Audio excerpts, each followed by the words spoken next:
Sindikato o organized group ang posibleng nasa likod ng serya ng nakawan ng mga panabong na manok sa Malinaw at iba pang mga bayan sa Aklan. Ito ang kinumpirma ni Police Captain Christian Jan Nalangan, hepe ng Malinaw PNP sa panayam ng K5 News FM. Tatlong magkasunod-sunod na insidente ang naitala sa naturang bayan kung saan 18 ang natangay na mga tandang nang hindi pa nakikilalang mga sospek.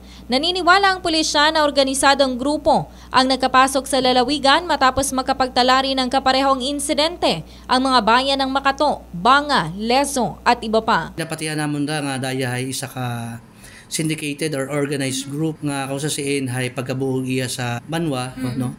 Ay daldali na nga gina-dispose ra to other places.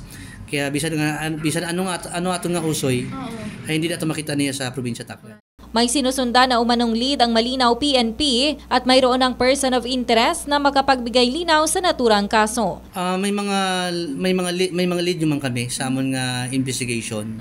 But as of now, we don't want to disclose it. Samantala, sa panayam kay SB member Junito Iscala, isa sa may-ari ng farm na ninakawan na umaabot sa mahigit 50,000 pesos ang kanyang kalugian matapos butasan ng mga sospek ang cyclone wire na nakapalibot sa kanyang mga manok. Paalala ng pulisya na mas mabuting maglagay ng CCTV at bantayan ang mga premises habang paiigtingin naman nila ang police visibility sa mga barangay. Balita mula dito sa lalawigan ng Aklan. Ito si K5 Regilin Tornino para sa Kampiyon na Balita, Serbisyo Publiko at Kasiyahan sa Kalibo. K5 News FM.